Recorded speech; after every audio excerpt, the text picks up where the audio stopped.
como 10. Ok. Sí. Sí, pero ahora estás en el bonito mar de Aguascalientes, ¿no?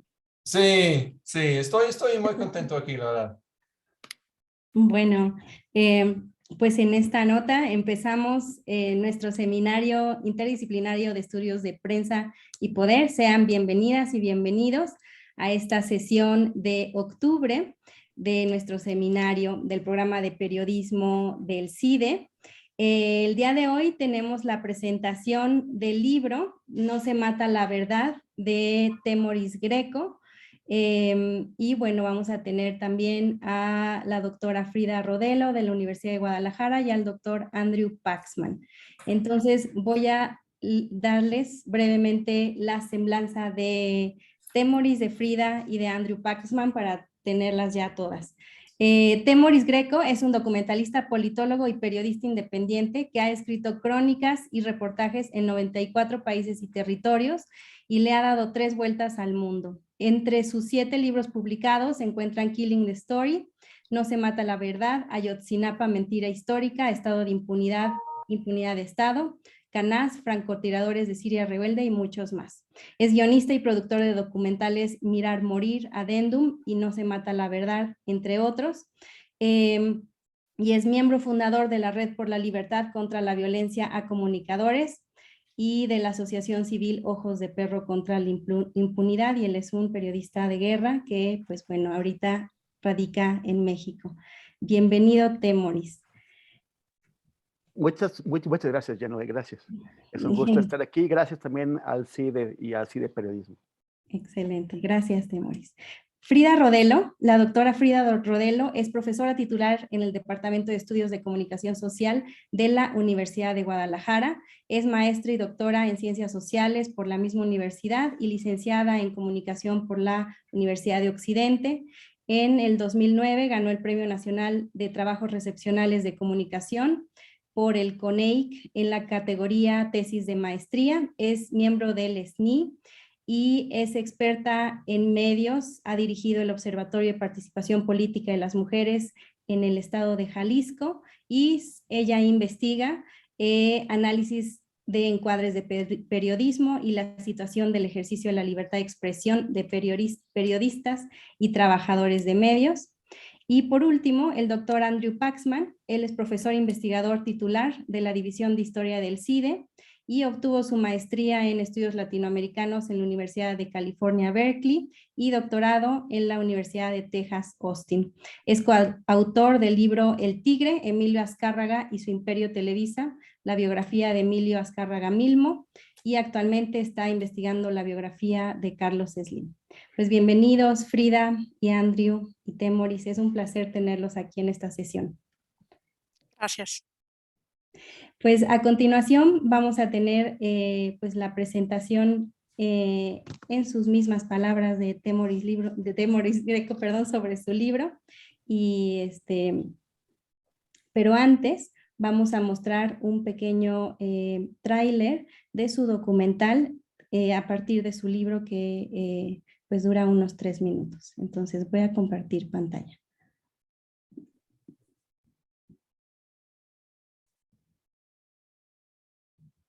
Me parece que ya se ve. Sí se ve, ¿verdad? Sí, sí se ve. Gracias. Ok.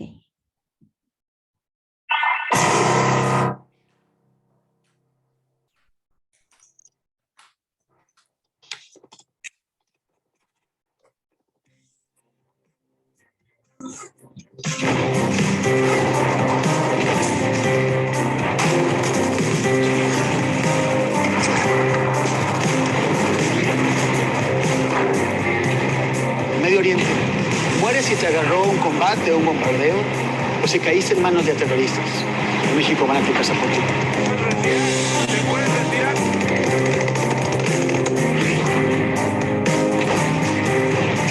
Estaba durmiendo mi padre. Cierran la calle prácticamente, se bajan alrededor de 9 sujetos. Preguntan por mi padre, ¿dónde está? El periodista, ¿dónde está mi mujer? Aguanten, aguanten. Aguanten, aguanten. Aguanten. ¡Presa! alguna célula de delincuencia organizada. Ellos me reclamaban que por qué se había publicado esa información si yo ya sabía que no se debía de publicar. Otros fueron a su casa, fueron a casa de ellos a ver qué estaban haciendo y que todo eso. Otros se tuvo que entregar porque si no tenían a su familia. Más de 30 periodistas que han tenido que huir del Estado por el ambiente hostil, ¿no? Por esa persecución. Pórtense bien. Todos sabemos quiénes andan en malos pasos. No puedes tomar fotografía de nada, ni como ciudadano ni como periodista. Pero tampoco le puedes decir nada a la policía si ellos te toman fotografías, porque si tú te atreves a denunciarlo, pues posiblemente no amanezcas vivo.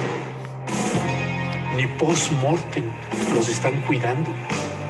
Están tratando de manchar su reputación. Veían un crimen de Estado en el crimen de la Narvarte, porque un fotógrafo Carlos, desconocido estaba en una piquera.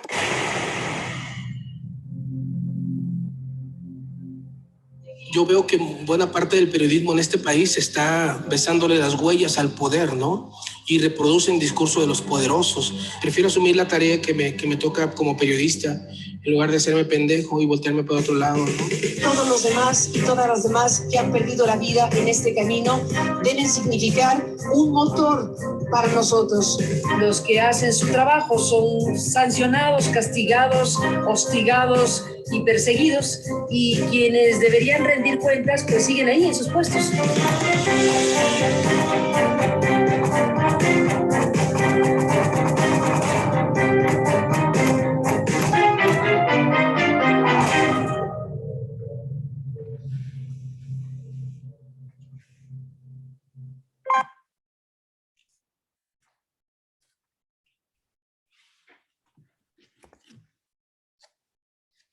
Ok, pues continuamos contigo, Temoris. Los micrófonos son tuyos. Bienvenido. Son míos si me acuerdo de encenderlos. Gracias, Genoé. Bueno, reitero mis agradecimientos al Centro de Investigación y Docencia Económicas y también, bueno, a ti por organizar, a Grisel Salazar que conduce este proyecto del CIDE, y también a Andrew y a Frida por aventarse el libro y tomarse el tiempo para comentarlo, para preparar estas presentaciones. Y quisiera, bueno, empezar con que un tweet que hizo un joven periodista hace el 24 de septiembre, hace 2 semanas. Puso Daniel Moncada: otro día en el trabajo, pero un día menos de vida. Y le quedaban como 12 días de vida. Daniel Moncada tenía 24 años, era uno de tantos jóvenes periodistas que están haciendo un esfuerzo para poderse dedicarse, para poder dedicarse a su profesión, para no tener que hacer otras cosas o incurrir en prácticas que no son las que imaginaban cuando eran estudiantes. Y fue asesinado hace un par de noches al regresar a su casa en Ecatepec. No sabemos cuál es el motivo del ataque, no sabemos si tuvo o no que ver con su trabajo, pero cuando quienes no lo conocíamos, cuando revisamos sus publicaciones en redes sociales, publicaciones de alguien que está preocupado por el acontecer del país, por los problemas del país, alguien que realmente no, que yo creo que aspiraba a poder intervenir como periodista en la solución de esos problemas, pues yo quisiera no dejar que su muerte vaya en el silencio, y por eso lo menciono aquí. También ese mismo día, el 24 de septiembre, mi equipo, el equipo de colectivo Ojos de Perro contra la Impunidad, acompañamos a Verónica Romero y a Priscila Pacheco, que son la esposa y la hija de Francisco Pacheco, un periodista asesinado. Las acompañamos al edificio de la Fiscalía General de la República, donde se iban a entrevistar con el agente del Ministerio Público que lleva su caso, el agente de la FEADLE, que es la Fiscalía Especializada en temas de libertad de expresión. Y antes las acompañamos porque estamos haciendo un documental sobre su padre y esposo, y las entrevistamos antes de entrar, les preguntamos cuáles eran sus expectativas. Tenían 3 meses de no ver a la persona encargada, a la gente, y normalmente esas citas tendrían que darse cada mes, pero les pidieron 3 meses porque les habían cambiado a la gente del Ministerio Público por 4ª vez. O sea, es la 4ª vez que trabajan con una persona encargada de este tema. Y tenía que empaparse del caso. Cada vez que un nuevo agente toma el caso, pues tiene que perder tiempo en saber qué es lo que está pasando y por dónde puede ir. Y les pidieron también 3 meses para que pudieran hacer diligencias que no habían hecho. Al salir fue muy penoso, muy doloroso, porque venían alteradas, venían indignadas, porque no habían entrevistado a nadie. Y el problema es que esos 4 cambios de agentes del Ministerio Público se han producido a lo largo de 5 años y medio. Francisco Padilla Pacheco fue asesinado el 25 de abril de 2016, afuera de su casa, fueron de su casa por él. Y en estos 5 años y medio, ni siquiera han tomado la declaración, ya no como sospechosos, sino como testigos, como personas que podrían saber algo de las personas básicas. Les han preguntado a vecinos o algo, pero por ejemplo a los funcionarios públicos que Francisco Pacheco denunciaba constantemente en su medio de comunicación que se llamaba el Foro de Taxco, esos no han sido entrevistados, nadie les ha preguntado nada, siguen haciendo carrera política y no han tenido ningún problema. 5 años y medio en los que no han logrado acabar ni siquiera la averiguación previa. Le solicitamos una entrevista al fiscal titular de FEADLE, Ricardo Sánchez, y pues como en el sol como en el sol de la negra.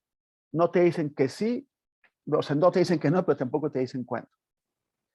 Y intentamos obtener alguna declaración, una versión de su parte, simplemente nos ignoran. Y es el mismo fiscal que dejó Peña Nieto, o sea, ese fiscal lo colocó ahí Peña Nieto. Entonces, esto también sirve para subrayar que las cosas siguen igual. Cuando tal vez fuimos ingenuos quienes pensamos que el cambio de gobierno iba a tener un impacto positivo en temas de libertad de expresión. Y fuimos ingenuos porque de entrada no había por qué pensar. El tema de libertad de expresión, el tema de la violencia contra los periodistas, no fue un asunto de campaña para absolutamente ninguno de los candidatos en el 2018 y de nuevo tampoco lo fue en 2021. No aparece en las plataformas de los partidos, simplemente es ignorado. Andrés Manuel en algunas mañaneras ha llevado a su secretario de Derechos Humanos, Alejandro Encinas, para que él explique algunas cosas, para reiterar su preocupación por el tema de la impunidad y de la violencia contra el periodismo, pero esto no se traduce en nada. O sea, a nivel de la fiscalía, esa fiscalía es un cotorreo, y es un cotorreo como lo era con Peña Nieto. Pero además hay señales inquietantes, cosas que tenemos que revisar, pero ya en sociedad civil está provocando preocupación, porque parece que se están incluso tratando de limitar las actividades que realiza el Mecanismo Federal de Protección a personas defensoras de derechos humanos y a periodistas. O sea, en lugar de fortalecerlo, lo están debilitando. Si ya de por sí no es capaz de cumplir con sus tareas de protección a cabalidad, son varios los periodistas y personas defensoras que han muerto y que están bajo protección, pues esto no es un tema de relevancia para el gobierno de la República. Y lo peor es que eso contradice totalmente el discurso. O sea, el presidente sí tiene sus polémicas con medios de comunicación, con columnistas, con los sparrings que él escoge, pero al mismo tiempo mantiene la retórica de que la libertad de expresión es uno de los puntos fundamentales de su gobierno. Efectivamente, y eso lo señaló en un debate con Aguilar Camín hace unos días Julio Astillero, no hay un caso en el que se conozca que un periodista, un columnista ha perdido su empleo por una presión de presidencia. Y yo lo que pienso es, bueno, no estaría nada mal que tuviéramos un nivel de debate ríspido, con datos, pero ríspido, como que se produce en otros países donde la democracia está más consolidada.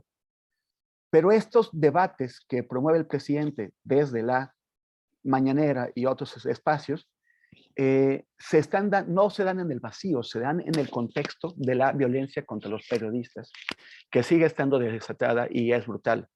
En 2017, con Peña Nieto, México empató con Siria como el país donde mataron a más periodistas en todo el mundo. En 2020 dejó a todos los competidores atrás.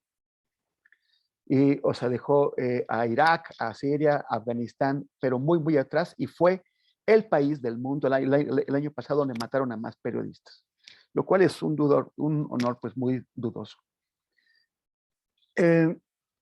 Otro asunto que también quería tocar aquí es el de la desprotección de los periodistas. Hay algunas organizaciones internacionales que agrupan a dueños de grandes medios de comunicación y que han manifestado su preocupación por la libertad de expresión y por la violencia contra los periodistas. Han incluso lanzado alguna campaña muy rara hace poco en donde ponían a unos lápices, les ponían sangre de algún periodista muerto y de esa forma pensaban que promovían la conciencia sobre el tema. Pero yo creo que lo mejor que podrían hacer estas organizaciones es poner a sus afiliados, los dueños de los medios de comunicación, a pagarles bien a sus periodistas, a darles las prestaciones que la ley les otorga, a respaldarlos cuando tienen problemas de amenazas. Es muy común que las organizaciones de medios de comunicación se deslinden o no se preocupen cuando un periodista está amenazado, cuando es herido, cuando tiene algún problema grave. Son contados los casos en los que hay un respaldo del medio. Pero también a que les brinden los elementos que necesitan para hacer su trabajo con seguridad, con protección. No solamente ante el tema de la violencia física que pueden ejercer quienes quieran agredir a un periodista, sino, por ejemplo, el caso de la COVID, de la pandemia, fue muy ilustrativo de cómo los medios de comunicación se deslindan de lo que está pasando con sus periodistas. Lo primero que hicieron fue recortarles el salario a la mayoría de los periodistas del staff. Se los recortaron a la mitad o menos. Pero después, en la mayoría de los casos que han sido reportados, los periodistas eran enviados literalmente a la guerra sin fusil. Todas las historias de la pandemia estaban en lugares de alto riesgo, estaban en hospitales, estaban en funerales, en agencias funerarias, en hornos crematorios, en las casas donde la gente tenía que ir a convalecer porque no había logrado un lugar en un hospital o porque no confiaba en ir a un hospital. Estaba en entrevistas con personas que están en la primera línea de combate contra la pandemia. Esto significa que los periodistas también están en la primera línea de combate contra la pandemia. Pero las encuestas que se han hecho, no solo en México, sino en el mundo, de muchos países, indican que los periodistas no han sido dotados de los equipos de protección necesarios para poder realizar este trabajo. Que muchas veces en las redacciones no se observan ni los protocolos necesarios, que tardaron en adoptar por lo menos lo de poner un poquito de gel al entrar. Pero las redacciones han seguido siendo, en muchos casos, lugares en donde todo el mundo está apilado, en donde hay un exceso de personal conviviendo en espacios cerrados y sin ventilación. Está el caso de Ezequiel Lizalde, que es un periodista era un periodista de La Paz, Baja California Sur, un periodista muy popular, muy querido entre sus compañeros y muy comprometido con la gente y con sus causas, que trabajaba para una compañía que se llama CPS Media, que a su vez es parte de un conglomerado que tiene resorts turísticos en Cancún, en Puerto Vallarta, en Los Cabos, de lujo. Y a los empleados de CPS Media les redujeron lo primero que hicieron fue reducirles el sueldo a la mitad. Cuando Ezequiel se enferma y va al hospital, le dan una baja temporal, una licencia, pero al salir del hospital, al ser dado de alta, él necesitaba tiempo para recuperarse. Y le dijeron, sí, pero si tú tomas este tiempo para recuperarte, no vas a tener sueldo. O sea, te damos el permiso, pero sin goce de sueldo. Y él tenía que pagar sus cosas. Tuve acceso a sus últimos recibos de pago y a videos que él hizo en donde comentaba con compañeros lo que estaba pasando. Y su sueldo quincenal era de 1,500 pesos. Mensual era de 3,000. Eso, o sea, y esto era por lo que él se tenía que seguir esforzando porque requería a fuerza ese dinero para poder hacer su día a día. No tenía ahorros en los cuales apoyarse. Y finalmente eso es lo que provocó su muerte. Hablé con el director de CPS Media, él me dijo que le habían dado todas las facilidades a Ezequiel para que trabajara desde su casa, para que no fuera a eventos.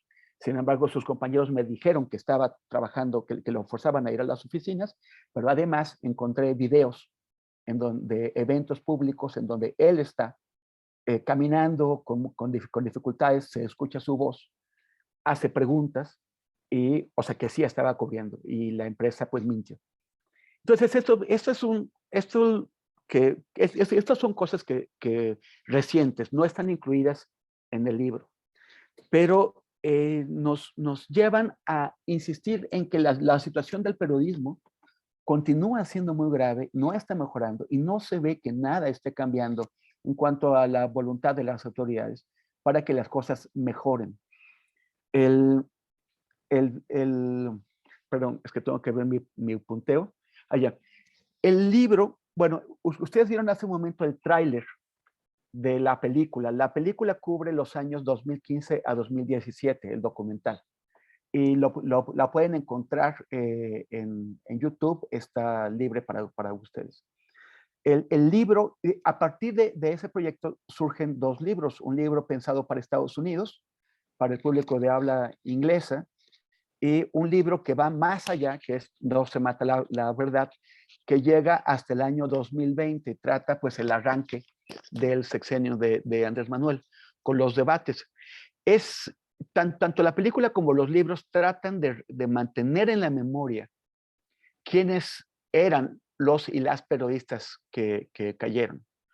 Porque sí estamos manejando cifras como siempre, ¿no? Es lo recurrente, es lo que hacemos. Pero ¿por qué mataron a esa persona? ¿Por qué debe importarme a mí, ciudadana, ciudadano? ¿Por qué debe importarme a mí que le hayan hecho algo a esa persona, a ese periodista?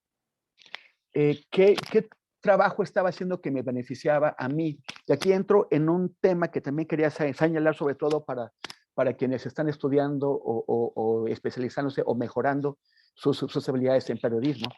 El tema de cómo debemos construir las estadísticas de periodistas asesinados y en general de crímenes contra periodistas. Porque las que maneja la Comisión Nacional de los Derechos Humanos, por ejemplo, o las que ha manejado el secretario Encinas, son estadísticas de personas que se decían periodistas, pueden haber sido periodistas, tal vez otras no. Pero están en esa lista solamente porque tenían algún tipo de relación con medios de comunicación, como comunicaban, pero no necesariamente las mataron por eso. Tenemos un grave problema de imagen del periodismo y por ese problema de imagen, la sociedad se siente muy desligada de lo que está pasando con los periodistas y no hay una reacción de defensa porque la sociedad no entiende qué es lo que hacemos, que es de beneficio para ellos. Lo que ve la sociedad son los dimes y diretes de grandes personalidades de la televisión que hacen periodismo, pero que parecen como otras figuras del entretenimiento y de la farándula y todo eso. Entonces se siente desligada de ellos. Las organizaciones que trabajan en libertad de expresión sí tienen metodologías para definir a quién incluyen en esas listas, porque no son listas de periodistas, son listas de personas que fueron asesinadas por estar realizando o haber realizado un trabajo periodístico que molestó a alguien y que por eso tomó la decisión de agredirlas. Es decir, no se hace la lista de los agravios contra un sector privilegiado, el de los periodistas, sino son agravios contra la sociedad, son crímenes cometidos contra el derecho de la sociedad a ser informada, a saber qué es lo que está pasando detrás de sus espaldas, qué es lo que le quieren ocultar que pasa. O sea, es un castigo a aquel que está prestándole un servicio a la sociedad. Por eso es importante hacer una distinción entre los periodistas que fueron asesinados por crímenes comunes o por algún otro tipo de causa y aquellos que fueron asesinados como parte de una agresión contra la sociedad. Ahora, los periodistas y las periodistas que mostramos en estos libros y en esta película son gente que sí estaban haciendo un gran trabajo. En particular me conmueve el de Moisés Sánchez, que era un periodista que la mayor parte de la gente no había escuchado, un periodista muy humilde de una población que se llama Medellín de Bravo, que está conurbada al puerto de Veracruz y a Boca del Río. Y que él pues era un autodidacta, es una persona sin formación profesional, pero que buscó, él tenía mil intereses, se hizo carpintero, él construyó su casa con sus propias manos, se hizo electricista, se interesaba en mil cosas. Y en algún momento se interesó por el periodismo y empezó a sacar un medio de comunicación, La Unión de Medellín, de la manera más rústica, pero a pesar de que era rústica, lograba el cometido de echar luz en un lugar que fuera de eso era totalmente oscuridad, en donde políticos y empresarios y criminales, que suelen ser más o menos los mismos, tenían dominada a la población en silencio, porque nadie hablaba. Y Moisés empezó a hablar. Por eso fue asesinado. Y, o sea, él desarrolló también una interesante filosofía que no vas a encontrar en los libros de los grandes teóricos de la comunicación. Pero es una filosofía que desarrolló una persona que vivía el periodismo desde la calle sin lujos y sin pretensiones, que hacía el periodismo porque realmente lo sentía.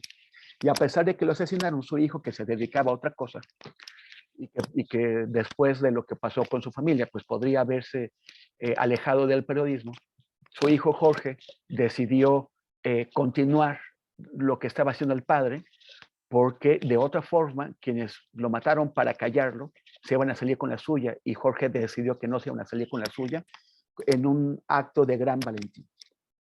Entonces, una parte de esos proyectos son para que conozcamos a esas periodistas y a esos periodistas. Otra parte del libro y de los proyectos tiene que ver con las controversias del periodismo, con temas, sí, por ejemplo, lo que comentaba de la mañanera, de la pandemia, de las debilidades del periodismo para tocar esos temas de la pandemia, de la confusión del periodismo ante la emergencia feminista, y también sobre la corrupción en el periodismo, sobre la prensa vendida, sobre cómo también en este sexenio nuevo, quienes antes se beneficiaban del sistema, ahora se presentan como perseguidos y como adalides de la libertad de expresión, pero también muchos de quienes antes defendían la libertad de expresión a muerte, ahora se sienten bastante incómodos con la libertad de expresión.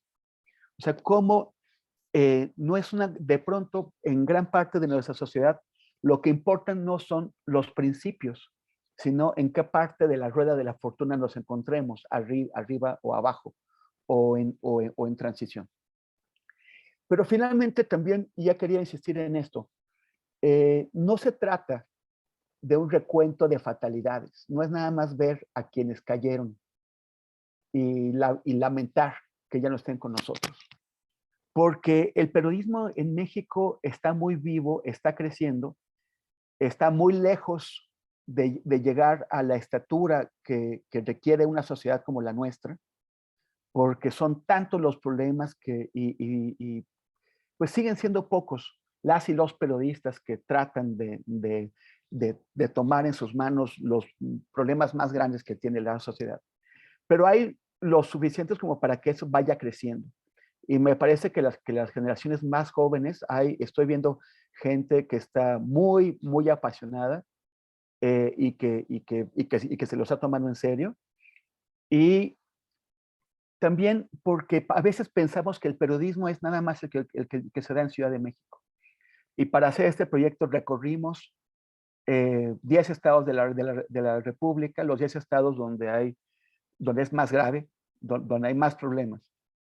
Y no solamente encontramos periodistas muy valientes que conocen los retos que están enfrentando y que los asumen y siguen adelante cumpliendo con su tarea. No solamente encontramos que entre esos periodistas hay muchísimas mujeres y tal vez la mayoría sean mujeres, y yo quiero insistir, no hicimos este proyecto con un enfoque de destacar el trabajo de las mujeres, lo hicimos buscando quién estaba en cada lugar haciendo este trabajo y encontramos a estas mujeres. Pero también que hay muchos medios de comunicación, algunos nuevos, pero otros bastante viejos. O sea, Z de Tijuana fue fundada en 1980, antes de que Z se convirtiera en una palabra maldita, ¿no? Y ha hecho o sea, es el proceso del noroeste de México, es el proceso de la frontera. Pero hay muchos más medios de comunicación que encontramos que están haciendo un excelente trabajo y que tienen muy poco impacto en la Ciudad de México. Y en consecuencia también tienen poco impacto internacional. Y siguen surgiendo nuevos. Por ejemplo, estoy pensando en Amapola Periodismo, que son unas periodistas de Guerrero que han impulsado este proyecto. Estoy pensando en Lado B. En la red de periodistas de a pie ha tratado de conectar a muchos de estos medios locales en una red nacional. Espero que se den la oportunidad de buscar esta red porque es muy interesante. Pero bueno, también es lo que estamos contando en el libro. Cómo estas periodistas y estos periodistas en todo el país están haciendo un gran trabajo, aunque no los podamos ver desde Ciudad de México.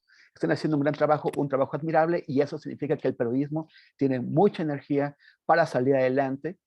Y también porque no queremos que este proyecto sea un espanta estudiantes, algo que ayude a vaciar las facultades de comunicación y de periodismo de las escuelas. No, queremos mostrarles cómo sí se puede hacer buen periodismo, sí nos podemos comprometer con el periodismo que necesita México y que necesitamos más y más periodistas para poder cumplir con nuestra obligación, que es servir a la gente, no al poder.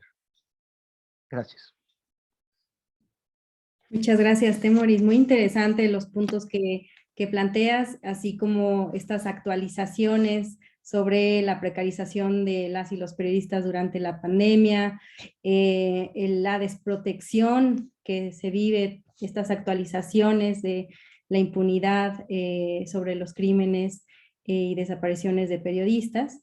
Y sin duda, esta pregunta que haces al final sobre por qué hacer periodismo, que lo pones al final de tu libro, ¿cierto? Con varios citas de Juan Villoro, de muchos y muchas periodistas, y que es una pregunta esencial y sumamente profunda, ¿no? Que cada periodista la tiene y que es lo que, pues, como tú dices en tu libro, ese niño periodista que soñaba, ¿no? Con ser periodista, cómo se retoma ya en el diarismo, en la práctica, con la precarización, con los sueldos sumamente bajos, insalubridad y con todas las condiciones que enfrenta el periodismo en México, pero aún así lo que dices es, no es un espantaperiodistas, sino es más bien retomar, ¿no?, este hilo crítico de por qué hacen lo que hacen los periodistas en México en el contexto en el cual lo viven, ¿no? Y me parece también tienes esta reflexión muy honesta, ¿no?, sobre ser periodista, sobre la preparación, sobre qué sucede cuando no estás sumamente o no tienes una preparación clave, ¿no? Y cuentas también pues lo que te sucedió una vez que hiciste un reportaje en economía, ¿no? Entonces me parece que es muy interesante también cómo lo vas planteando, porque no solamente son decisiones sobre, o son anécdotas sobre el profesionalismo y la necesidad de estar lo más preparados posible, sino también son estas decisiones éticas que van enfrentando, ¿cierto?, los periodistas al día a día, y cómo vas retomando también al mismo tiempo a lo largo de todo tu libro y en los documentales que son parte de, ¿no? O sea, yo hablaría que es un proceso de libro junto con los documentales, perdón, tu documental, que van abonando a esta historia sobre pues distintos periodistas alrededor de México, ¿no? Moisés Sánchez, el caso Aristegui, Regina Martínez, Rubén Espinosa, ¿no? Y como dice Juan Villoro, con ellos, ¿no?, con esas voces asesinadas, silenciadas, está muriendo la verdad, ¿no? Y que es más o menos la línea donde estás tú reflexionando. Entonces, con ello vamos a dar paso a los comentarios de la doctora Frida Rodelo. Adelante, Frida. Bueno, antes que nada, muchas gracias por invitarme, a la doctora Yenue Zárate del CIDE. Es un gusto estar con ustedes discutiendo acerca de este libro que me parece tan valioso, de Temoris. Y bueno, si quieren, si les parece bien, hago algunos comentarios. Un par de comentarios que creo que pueden desembocar en preguntas para el autor aquí presente. Entonces, bueno, voy a comenzar. Primero un comentario general respecto a el que considero que es el aporte del libro, o lo que yo pienso acerca del libro en general. Bueno, pues a mí me parece un libro muy recomendable, muy interesante, porque está lleno, saturado de datos, de anécdotas, de opiniones muy interesantes. Por el título, en un primer momento pudiéramos pensar que se trata de una colección de reportajes sobre casos recientes de violencia contra periodistas, o sea, muy a la manera del documental del cual vimos ahorita el tráiler. Y aquí paréntesis, porque me parece muy valioso este trabajo. Me refiero al documental por la escasez de documentales sobre el tema, ¿no? El otro día hacía un ejercicio de hacer una lista de documentales sobre el tema del periodismo en México, y pues yo en lo personal, de los que conozco, encontré como 6. Los puse en una lista de Letterboxd. Eran 6, comenzando con Los demonios del Edén de Alejandra Islas. Bueno, antes los de Canal 6 de Julio. Pero bueno, todo esto para decir que creo que hay toda una beta de historias riquísimas y de material de archivo que futuras documentalistas pudieran explorar y explotar, ¿no? Entonces, bueno, si este libro compilara estos reportajes, bueno, pues lo compararíamos, aquí yo lo compararía con Narcoperiodismo de Javier Valdés, pero no es que no tenga algo de eso, pero además yo veo que en el libro de Temoris, como ahorita nos lo acaba de mencionar, la narración se mueve no nada más en esa capa, sino que se desarrolla en 3 capas diferentes. Una en donde narra distintas historias que involucran a periodistas, pero no nomás un tipo de periodista, sino periodistas que representan, digamos, distintas formas de periodismos mexicanos, lo cual me parece a mí muy interesante. Y en un segundo nivel, bueno, pues proporciona una perspectiva propia de primera persona en donde se narra la experiencia de un periodista activista en específico, con sus vivencias, encarnado en Temoris, y en un tercer nivel, pues se explica, se narra el entorno, lo que se requiere, el entorno histórico, político, económico en el que emergen, persisten, resisten aquellos periodismos mexicanos. Entonces, para dar espacio a comentarios, a diálogo, como se pretendía, a mí me gustaría en este punto preguntar, ya ahorita Temoris nos dijo algunas cosas sobre lo que sobre lo que pretendió al hacer este libro.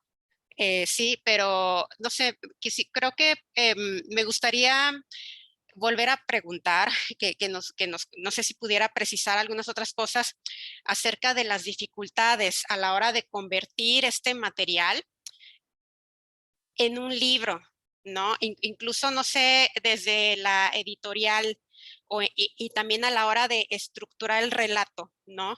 Ya nos comentó ahorita Temoris acerca de, por ejemplo, cómo no quiere espantar a futuros periodistas, ¿no? Entonces, ese tipo de consideraciones a la hora de hacer una historia, construir un libro. Aquí estamos mencionando dos obras, el documental y el libro, que funja como una especie de educación sentimental. Entonces, ¿cómo le hacemos? Incluso cómo estructuramos estas historias, cómo nos aproximamos a editoriales o a personas para que nos apoyen para hacer estas historias, ¿no? Creo que sería muy interesante que Temoris nos elaborara que profundizara en esta cuestión.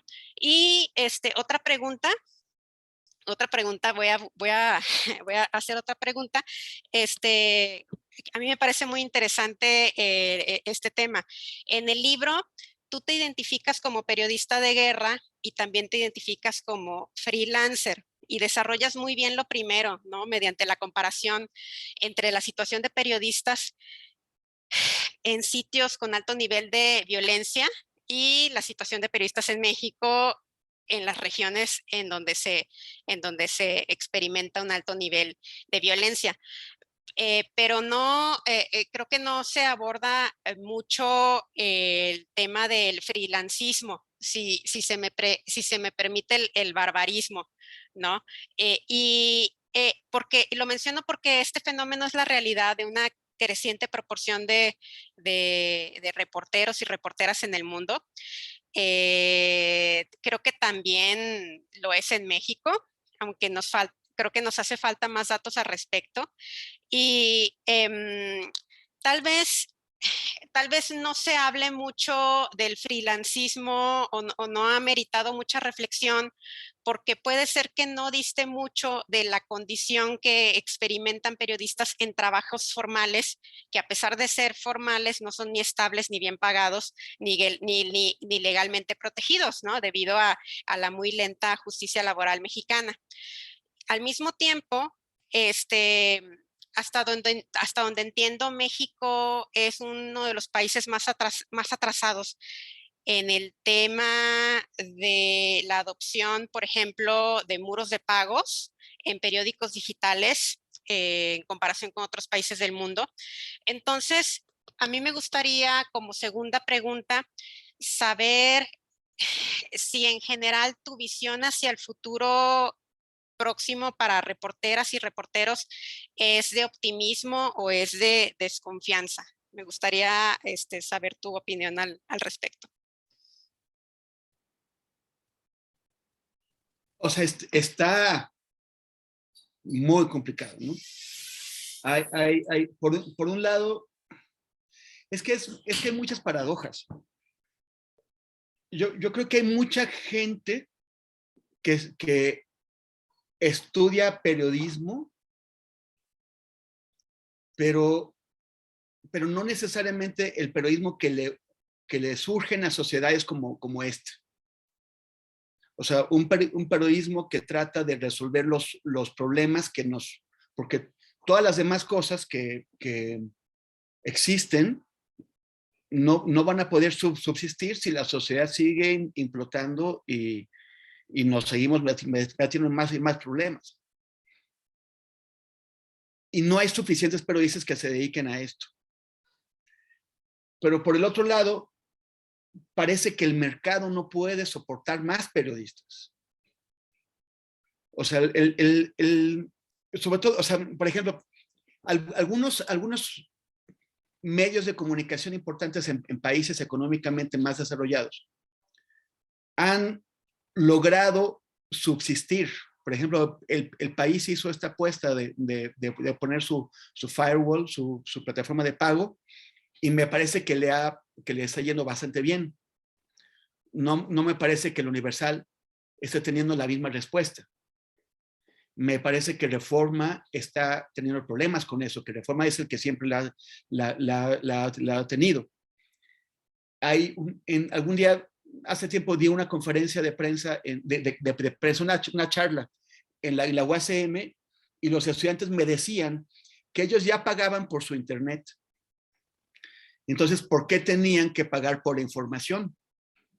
En ese momento era era después del despido de Carmen Aristegui, y cuando algunos amigos de Carmen Aristegui discutíamos qué ruta podía seguir para establecer un proyecto propio. Y los estudiantes decían, no vamos a pagar porque nosotros ya pagamos por internet. Y era difícil explicarles, transmitirles la idea que pagarle a Carlos Slim no significa pagar por el periodismo, y que el periodismo tiene sus propias necesidades económicas para poder, para que pueda ocurrir. Y que además, si Carlos Slim dijera, bueno, ya me pagan por internet, entonces ahora yo les voy a pagar a los periodistas, pues el jefe de los periodistas no serían los usuarios, no serían los ciudadanos, sino Carlos Slim, y tendríamos que estar satisfaciendo lo que él nos diga, o Ricardo Salinas Pliego, o algunos, o Azcárraga. Entonces, y sí tenemos, que esforzarnos en crear la conciencia de que la sociedad tiene que sostener a sus periodistas y a sus medios de comunicación. Pero está costando trabajo. Animal Político tiene un sistema de amigos que no creo que no han transparentado sus datos, pero no sé qué tan bien funcione. Pues está costando trabajo, y el problema es que cuando la gente no se corresponsabiliza, entonces quedas en manos de los anunciantes. En la discusión que teníamos con Carmen decía que ella no quería vender publicidad para su sitio. Y no quería porque decía, es que si yo voy a pedirle a alguien que me compre un espacio, me comprometo con esa persona. Y pierdo, o sea, esa persona se vuelve mi jefa, y pierdo la capacidad de servir a la gente. O sea, acabo sirviendo a esa persona, ¿no? La revista Proceso, que ahora está en una grave crisis, pero la revista Proceso, obligada por las circunstancias, fue la que abrió el camino, y eso lo cuento en el libro, fue la que abrió el camino a la autosuficiencia de los medios por vía de su relación con los lectores. Por muchísimos años se estableció una relación muy sólida con una base de suscriptores y con otros que religiosamente cada domingo iban al puesto de periódicos a comprar Proceso, y que por lo mismo tenían una capacidad de influir en la revista.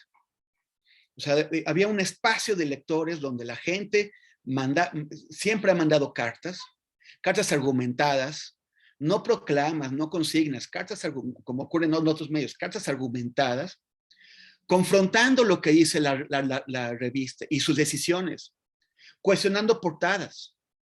Y los lectores tenían una fuerza, tenían la fuerza que les da ser el principal sostén de la revista para poder presionar a la dirección y buscar cambios o que se hagan mejor las cosas. Esto, el problema del Proceso, ¿cuál es? bueno, lo de la pandemia fue terrible porque se cerraron los puestos de periódicos, ¿no? Pero más allá de eso, el problema es que la base de suscriptores de Proceso está compuesta por gente que tiene 50, 60, 70 años. Muchos de esos suscriptores de Proceso se están muriendo. Y la otra fuente de ingresos de Proceso, pues es la página web. Pero la página web es visitada por personas más jóvenes de 40, 30, 20 años que no les gusta pagar por su información. Entonces, que no van a contribuir con Proceso de la forma en que lo hacían los antiguos suscriptores. Y que por lo mismo fuerzan a Proceso a buscar información, publicidad, y a establecer esa dependencia de la publicidad. De la publicidad oficial y también de la publicidad privada. Y todo eso compromete la independencia de los medios de comunicación. O sea, la sociedad tendríamos todos que entender que nuestro compromiso con quienes nos informan necesita pasar por un vínculo económico que nos da autoridad sobre el medio de comunicación, pero que también permite que el medio se deba a nosotros, a quienes lo financiamos, y no a quienes tienen suficiente dinero para repartir y comprar la línea editorial de los medios de comunicación. Pero me clavé en la segunda parte de tu pregunta y ya se me olvidó que me habías dicho antes. Sí, acerca de las consideraciones a la hora de convertir este material, o sea, todas estas historias, ¿sí? En un libro que tienes que presentar a una editorial, etcétera, etcétera. Sí, siempre es un problema eso. O sea, también, o sea, cómo lo organizas, por ejemplo, a la hora de hacer tu película, ¿no? Lo primero es que tuvimos demasiado material, demasiados casos. El primer corte de la película tenía casi 4 horas y eso no lo iba a ver nadie. Entonces tuvimos que ir cortando y sacamos casos importantes, cosas que nos parecía que además tú estableces una relación con las víctimas, con la gente que te abrió su casa y te dio su testimonio tomando riesgos, para que finalmente no cupo en la hora y media de tu película, ¿no? Entonces eso es muy fuerte. Pero también está en qué mensaje quieres transmitir.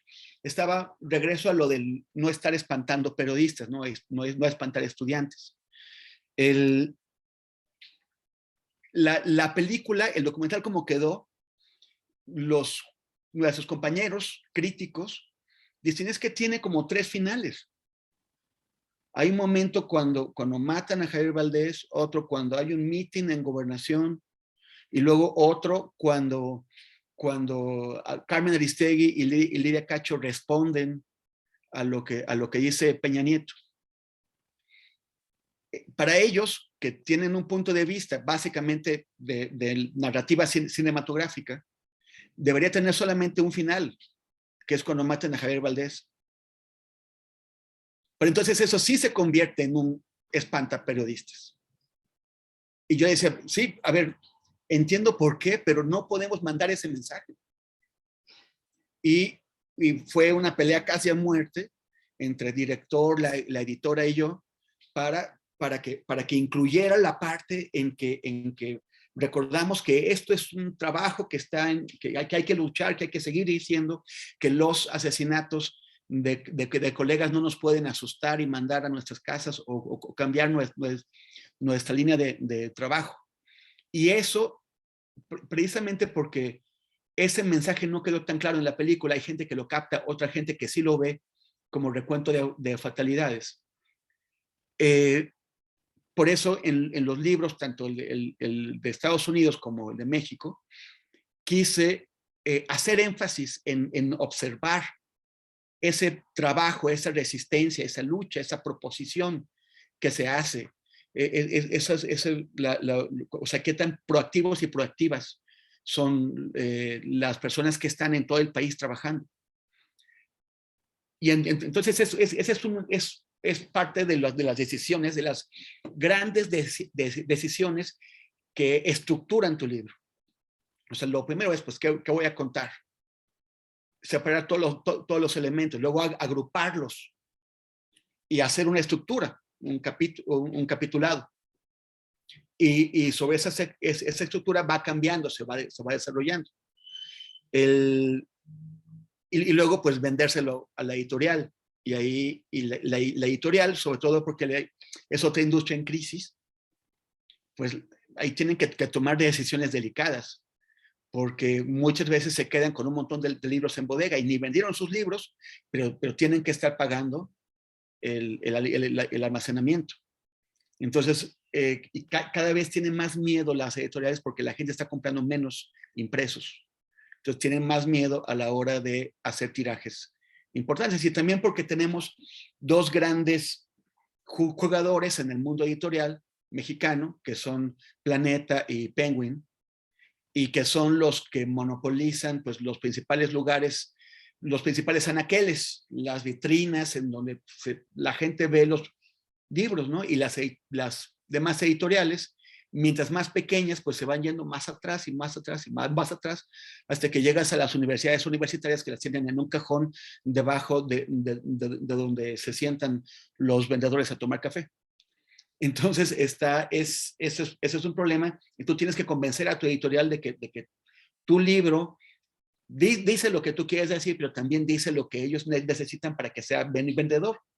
El título, pues es una discusión, o sea, el título y la portada son grandes discusiones con los editores, porque es la cara y el nombre del libro y es lo que más va a vender. Y también lo que viene acá atrás, ¿no? En la cuarta de foros. Entonces tiene que ser suficientemente motivante para que la gente lo compre. Muchas veces tú puedes ganar a un comprador con la portada, pero ve atrás y se desanima. Entonces también son parte de las luchas que tienes que hacer. Con el libro, mis libros anteriores siempre estaban ya escritos antes de que yo los presentara a una editorial. Entonces eso genera un problema porque a los editores les gusta tener una mano en lo que vas a hacer. Por varias razones, pero una de ellas y de las más importantes es por asegurar que un libro vende. Entonces, el libro que hice ahora para Estados Unidos sí tuvo mucho la mano del editor, porque es un público que yo no conozco, que yo pensaba que conocía y hice planteamientos pensando en ese público, pero el editor pues obvio que lo conoce mucho mejor y me decía, no, mira, aquí ni te van a entender, esto no les importa y no les estás contando esta otra parte. O esto es demasiado largo, o aquí necesitas ampliar. Entonces, yo creo que ahí hay un gran mérito de parte del editor que me guió, que me ayudó a construir un libro que fuera de interés para sus lectores. Pero en el caso del libro de México, pues como conozco mejor a nuestra gente, pues no fue tan complicado.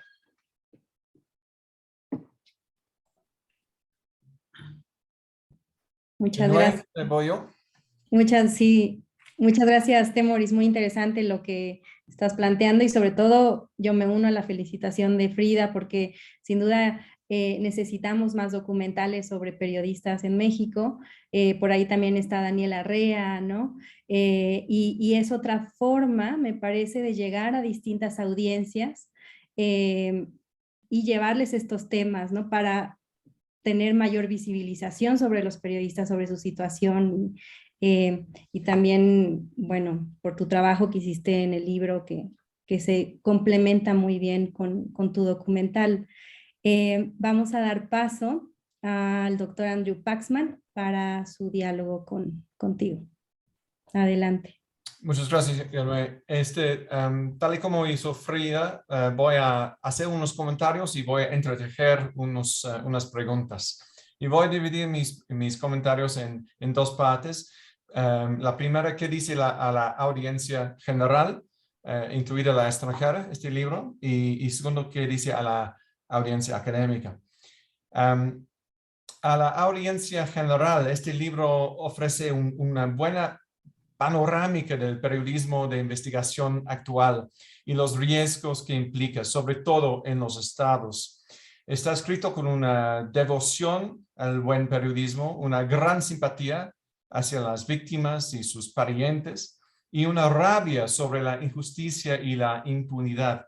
Por eso, pero es una rabia controlada, que produce una prosa mesurada, a veces irónica y muy atinada, que es muy eficaz esta prosa en comunicar, en hacernos a nosotros los lectores sentir enojo y preocupación por el estado de periodismo en México. Sin embargo, hay casos que da al lector esperanza, como son las investigaciones de Aristegui Noticias o la de Expansión sobre Roberto Boje de Quintana Roo, que ayudó a establecer el caso en su contra, conduciendo a su encarcelamiento. En este sentido, o sea, hablando de la audiencia general, y yo leí la versión en inglés, nada más hice una breve revisión de la versión en español, y reconozco que la versión en español es más extensa. El libro no nos cuenta cómo llegamos a este punto, o sea, cómo el periodismo en los estados se volvió tan peligroso. Hay un párrafo que está en la versión en inglés, que no creo que esté en la versión en español, que habla de cómo bajo Vicente Fox hubo 22 asesinatos de periodistas, bajo Felipe Calderón 47 y otra cantidad parecida bajo Enrique Peña Nieto. Bajo Zedillo, según la Comité para la Protección de Periodistas y también el libro Oficio de Muerte de Carlos Moncada, hubo solo 8. Así que esta tendencia iba en ascenso durante 25 años ya, pero no está claro cómo, y quisiera saber lo que opina Temoris al respecto. Hay unos errorcitos históricos que creo que deben más que nada a la traductora, y con mucho gusto paso a ti, Temoris, las que observé, por si acaso se hace una nueva edición. Y el tercer punto aquí es que me habría gustado ver un poco más de investigación, además de la recopilación muy bien hecha de lo generalmente ya sabido. Por ejemplo, Javier Duarte de Veracruz salió en octubre de 2016 y todo su equipo se mantuvo uniforme, solidario. Lo dudo mucho. A cada fin de sexenio hay oportunidad de entrevistar a los desafectos del régimen para encontrar nuevas evidencias. De hecho, hay pocas entrevistas en el libro que no sean a gente del gremio. Ahora, ¿qué dice el libro a la audiencia académica? Aquí mi respuesta es cautelosa. Confieso que me preocupa un poco el tono algo maniqueo del libro, por lo menos la versión en inglés. Tenemos por un lado puros periodistas nobles y por otro lado puros políticos deshonestos, nefastos y matones. Pero la verdad es que no todo periodista es buen periodista. Bueno, ya hay evidencia de esto en la versión en español al final, cuando, como acabo de mencionar, Temoris, hay muchos quejosos hoy en día que han lucrado del medio durante muchos años. Pero como bien nos indica Javier Valdés en su libro Narcoperiodismo, hay algunos que practican el periodismo para lucrar o para venderse a políticos o empresarios, o por chantaje, o, y sí, hay que admitirlo, afiliarse con el narco. Esta última tendencia sí está presente en el libro Narcoperiodismo, pero no se menciona aquí. Y tampoco esté presente un político o funcionario que no sea villano, con la excepción de unos cuantos en el régimen actual, como Alejandro Encinas, por ejemplo. Y mi segunda preocupación es y voy a basar este comentario en los primeros 2 capítulos y creo que son los capítulos 2 y 3 del libro en en español, que es el enfoque extendido en Rubén Espinosa. Este enfoque sí funciona muy bien a un nivel emotivo, pero en un nivel analítico tiene, a mi juicio, una importante limitación. El caso de Rubén representa 3 tragedias, no 2. Sí, la propia matanza de un periodista activista inocente. Sí, la impunidad del autor intelectual del crimen. Pero también, tercero, lo inscrutable de esa autoría. Todas las evidencias que indican a Javier Duarte son circunstanciales. También hay evidencias circunstanciales que sugieren que no fue él, sino el narco, pero están automáticamente rechazados aquí. El hecho de que el diario La Razón y Carlos Marín victimizaron de nuevo a la colombiana Mile, que por cierto es una sección del libro muy persuasiva en sí misma, no quiere decir que no hubo algo genuinamente sospechoso por ahí. Lo inscrutable de muchos, sino en la mayoría de los casos, el hecho de que nunca llegamos a saber con certeza quién fue el autor intelectual del asesinato, es un tema que merece más atención. Y lo digo generalmente, nosotros los académicos, además de los periodistas, creo que debemos prestar más atención a este tema tan incómodo. Dicho todo eso, lo que más valiosamente aporta el libro a la academia es una visión del periodismo en los estados. Aunque hay muchos investigadores que trabajan en este tema, la tendencia es limitarse a artículos. Con la gran excepción de la obra de Celia del Palacio de Veracruz, hay poco publicado en formato extendido del libro. Así, Temoris ofrece una amplia gama de estudios de caso que podemos considerar en manera comparada.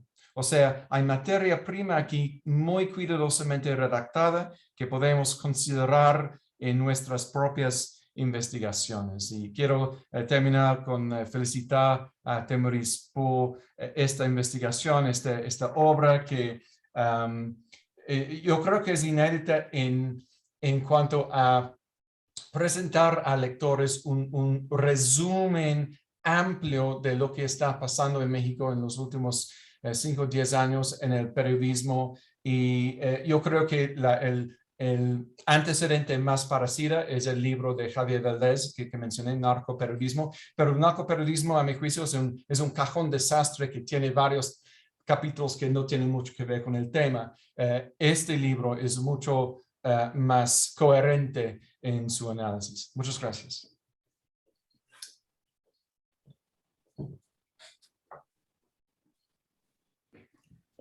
Bueno, Temoris, no sé si quieras... Sí.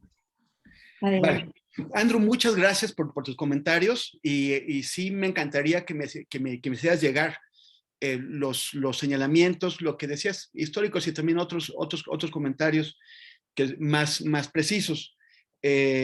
No sé si habrá una segunda edición de este libro, ojalá que sí, pero lo que sí es que pienso hacer el libro del periodismo en este sexenio en unos años, entonces pues habrá que tomarlo en cuenta. Lo de cómo llegamos aquí, es que, o sea, hay 2 explicaciones, o sea, hay 2 niveles de esto, ¿no? Uno es el desajuste general que se produjo a la caída del régimen priista, de la pérdida de poder de la presidencia y el incremento del poder local sin equilibrios, sin supervisión.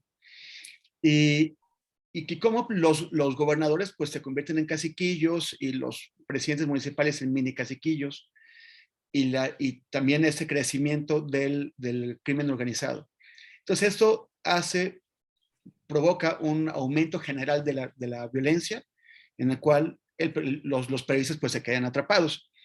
Pero también el hecho de que crece el periodismo crítico. O sea, ese periodismo crítico que era muy extraño, difícilmente pensable en la época de mayor solidez del priismo, que se va desarrollando en los 70, 80, 90, sobre todo en las grandes urbes, pues se va expandiendo hacia otros estados, hacia las ciudades más pequeñas, y va generando molestias.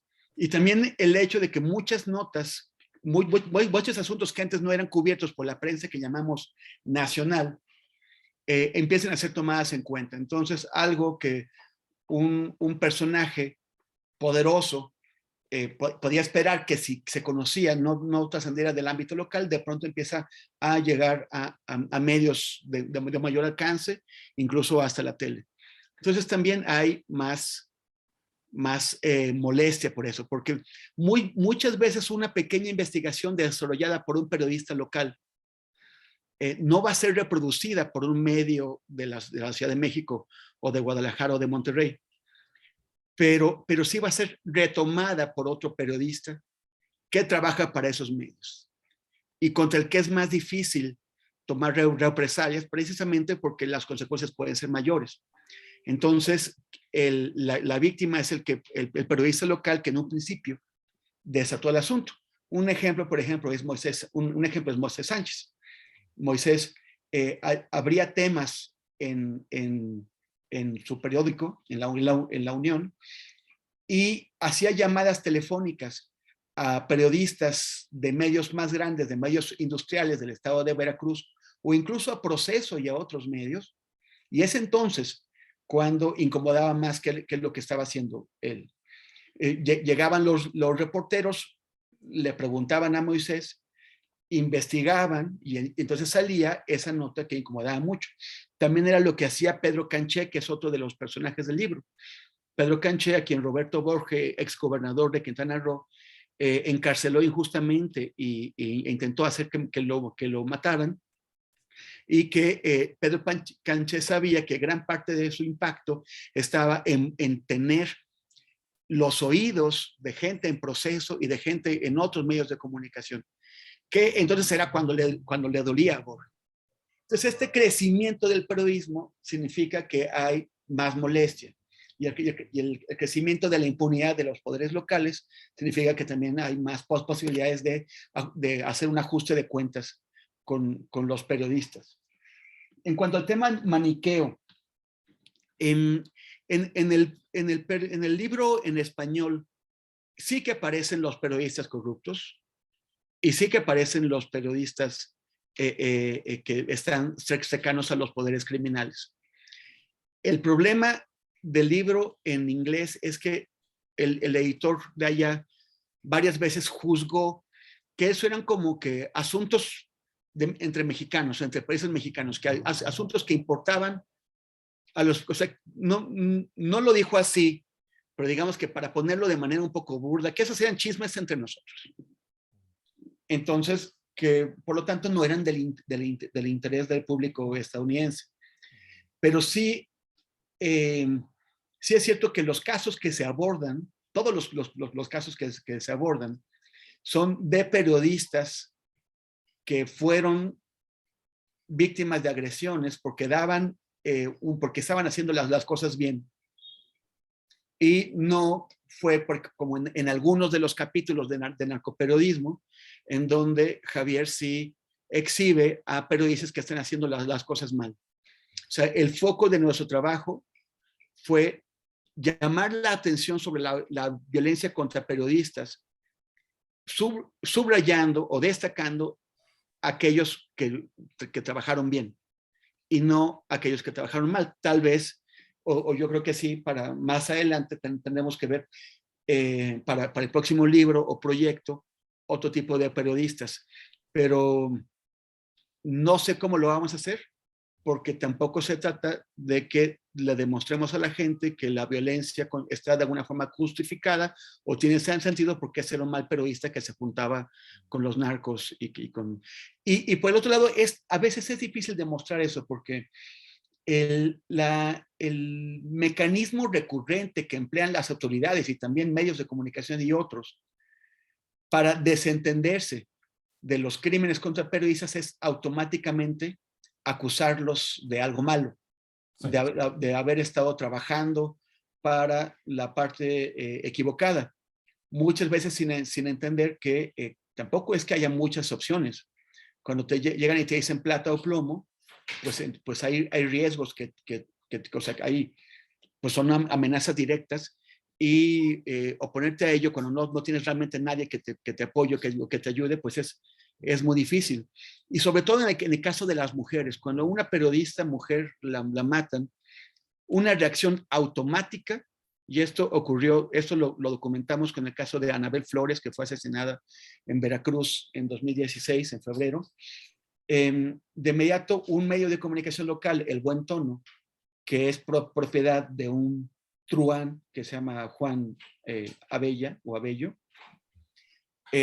lo primero que hicieron fue acusar a Anabel Flores de haber sido amante de un criminal, y que por lo tanto no la habrían matado por su trabajo periodístico, sino porque se acostaba con la persona equivocada, ¿no? Y en caso de mujeres periodistas es lo más común que las acusen de tener algún problema sexual con algún tipo peligroso.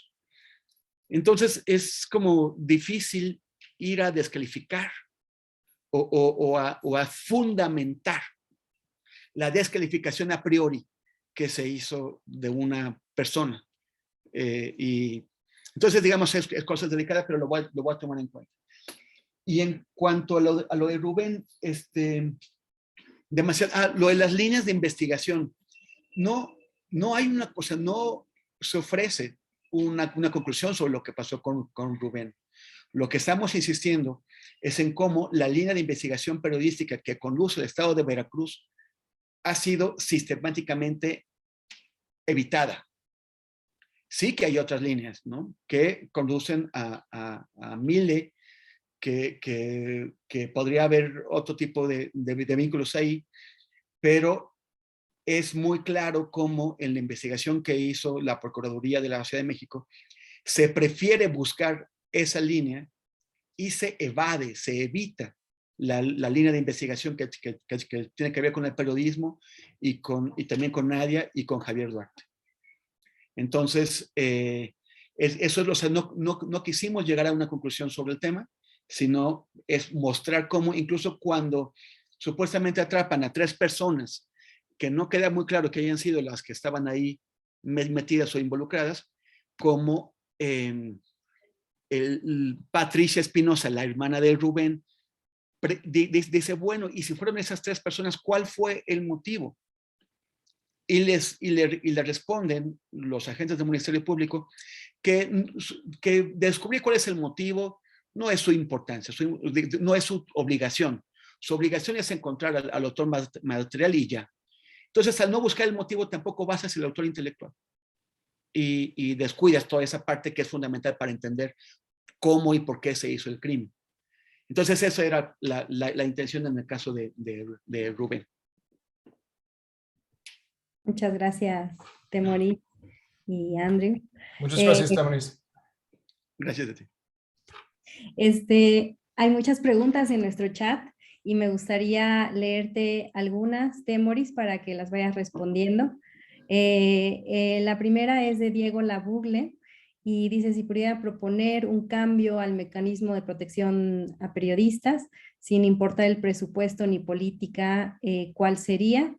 La siguiente es de Paula Alexandra Flores Maldonado, que ella también dice que esta situación que relata sobre los periodistas en México se refleja en Honduras, en su país, y ella pregunta cómo enfrentar los comentarios que descalifican la labor del periodista cuando estos vienen de políticos que ocupan altos cargos y grupos de poder.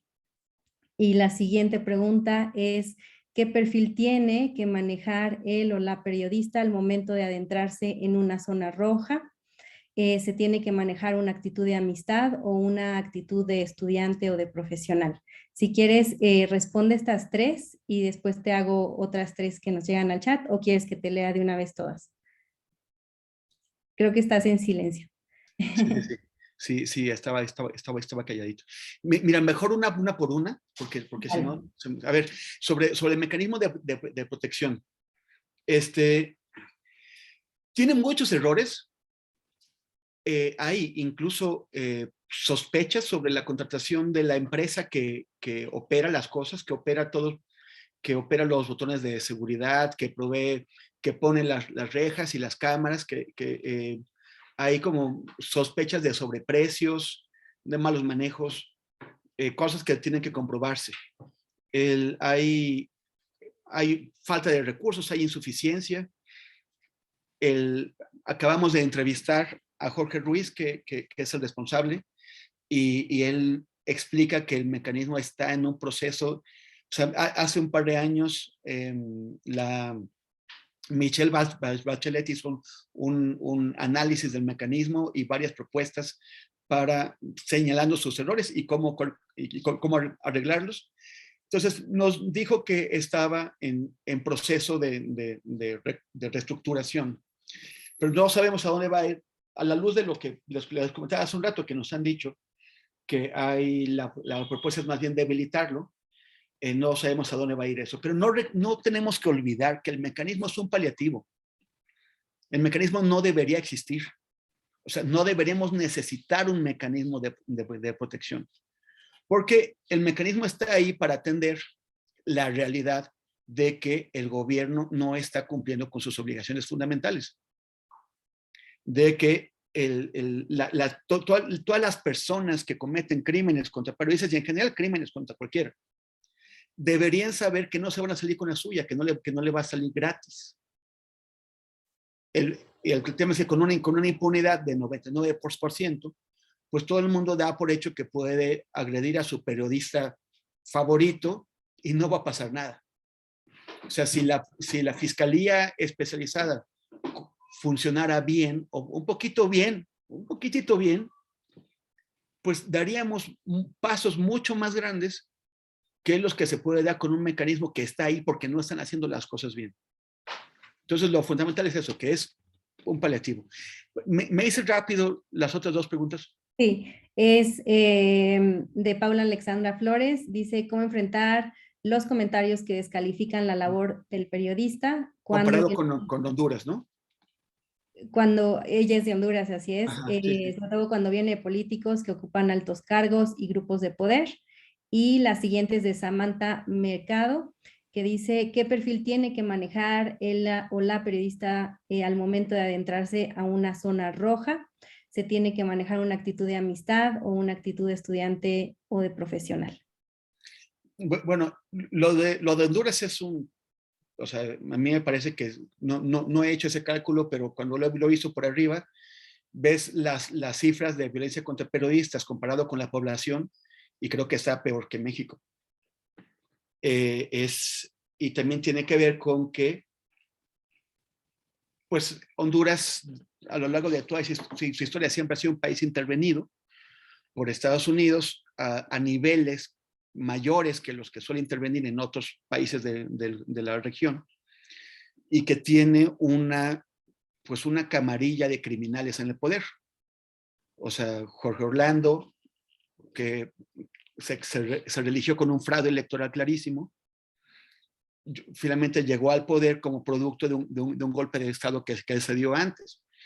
Y toda esa gente pues están ligados a grupos criminales bien constituidos, que de esta forma son protegidos por Washington. Entonces es natural que hagan comentarios contra el periodismo, porque el periodismo es el que está ahí para decir esto, que en México podemos denunciar con tranquilidad, pero que allá te puede costar la vida. Me sorprendió y emocionó el resultado, la sentencia contra los asesinos de Berta Cáceres. Me sorprendió porque no esperaba que el sistema de justicia pues pudiera llegar a una conclusión así. Y ojalá que esto también ocurra en otros ámbitos, pero en realidad, en la medida en que Estados Unidos siga sosteniendo estos regímenes criminales, abiertamente criminales, pues me parece que lo único que se puede hacer es la resistencia. Es la resistencia a sabiendas de que los riesgos son muy grandes.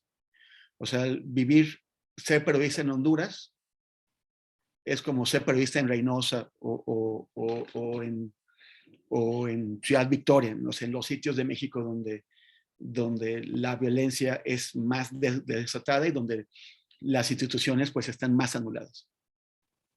Y, perdona, y hay otra más, ¿verdad? Sí, la de... el perfil del periodista. Exactamente. No, siempre, o sea, siempre la discreción es lo mejor. Por eso, cuando hay equipos de la tele que llegan con cámaras y pues llaman la atención inmediatamente, ¿no? O sea, yo siempre mi estrategia ha sido, mientras menos seamos, o sea, a veces soy yo solito, a veces cuando estamos filmando, pues mientras más pequeño sea el equipo, mejor, y menos ostentoso sea el equipo, mejor. Ahora, no hay una regla general.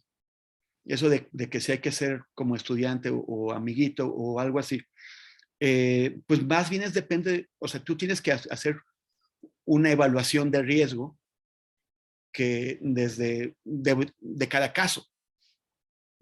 O sea, tienes que ver quiénes son tus aliados o las personas en las que más o menos te puedes apoyar y de quién te tienes que cuidar, qué fuerza tienen, en dónde están. Si ocurre algo, puedes ir a la policía o al revés, es el peor error ir a la policía. Creo que es por caso.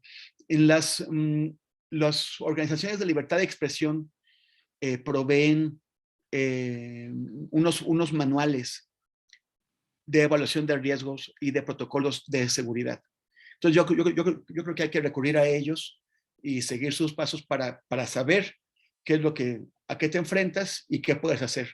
Y sobre todo siempre tener un protocolo por si te ocurre algo, pues quién va a saltar a ayudarte. Y es un protocolo que tiene que ser elaborado con mucho cuidado porque se puede volver en contra. Creo que en este libro o en un libro anterior que se llama La Ola Verde, conté cómo mi protocolo de seguridad en Irán se volvió contra mí porque no preví todas las posibilidades que había y entonces eso estuve a punto de meterme en graves problemas.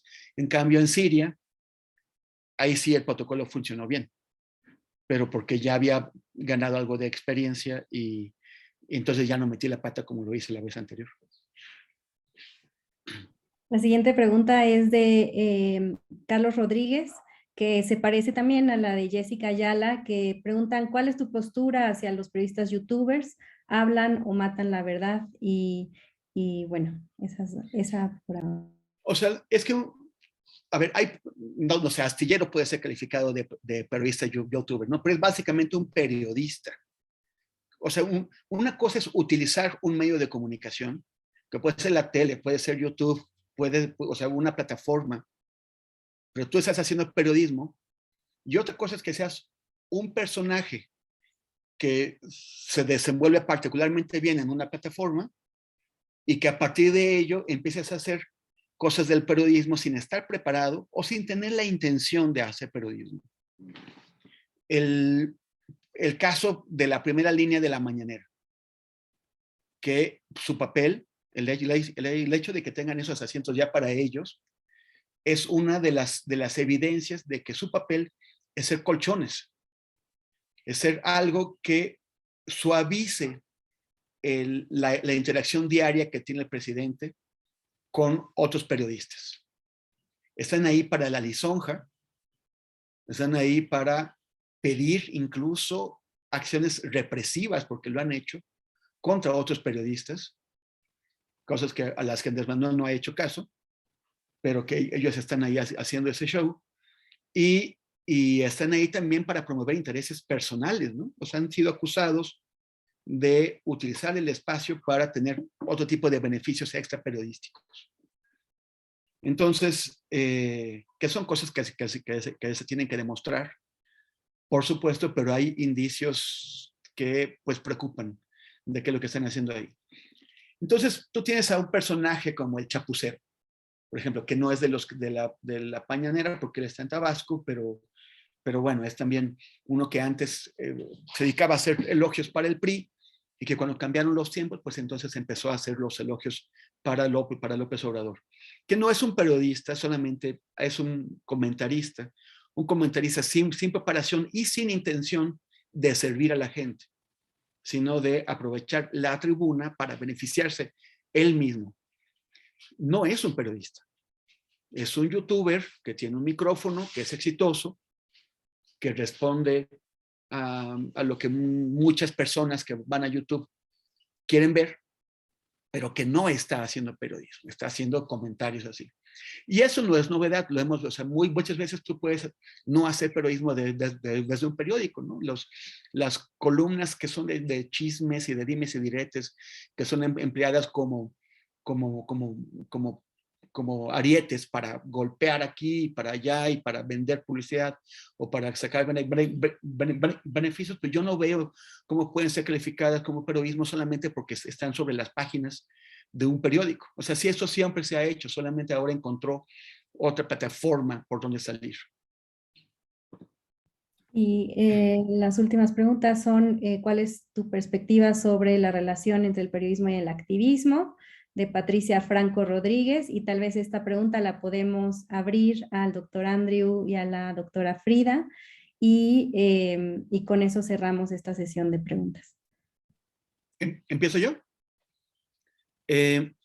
A ver, yo, desde Ojos de Perro, a partir de lo que ocurrió en Ayotzinapa, tomamos la decisión de estudiar ciertos temas.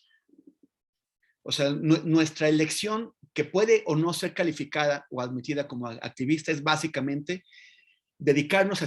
Establecimos 6 ejes de trabajo, que es desigualdad, corrupción, impunidad, derechos de las mujeres, derechos humanos y medio ambiente.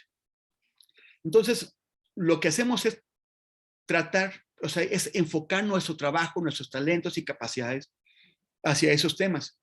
Pero también creemos que es muy importante el rigor profesional, el rigor metodológico. En el momento, o sea, hay un ejemplo que suelo usar.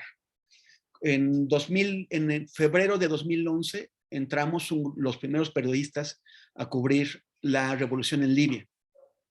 Y fue sumamente emocionante. En primer lugar, porque Gaddafi no dejaba entrar extranjeros, menos periodistas, y la gente que estaba en su revolución de pronto veía los primeros extranjeros y los primeros periodistas en sus vidas, nunca habían visto, y era muy emocionante porque era gente sumamente naif, sumamente ingenua, que nos recibía de una forma alucinante, sumamente alegre, estaban felices y nos querían mostrar su revolución. Y daban por hecho que nosotros íbamos a contar su revolución tal como ellos nos la presentaban. El problema está en que nuestra misión no era contarlo como ellos quisieran. Y es lo que les costaba un poquito entender. Mira, nada más como ejemplo, eran tan ingenuos que yo traía una camarita chiquita de las que anuncia Shakira y les decía, oigan, ¿puedo tomarles una foto? Sí, tomaban así. Y luego me preguntaban, ¿a qué hora sale en Al Jazeera? O sea, no comprendían cómo funcionaba eso, ¿no? Ni qué clase de equipos trae Al Jazeera. Pero bueno, el caso es que era muy emocionante para nosotros porque la amistad con la que nos acogieron fue tremenda y te hacían sentir muy bien y además era muy auténtico. No era una acogida de relaciones públicas amable. Estaban realmente contentos de vernos ahí. El problema es que cuando vimos no solamente el lado brillante de la revolución, sino también el lado oscuro.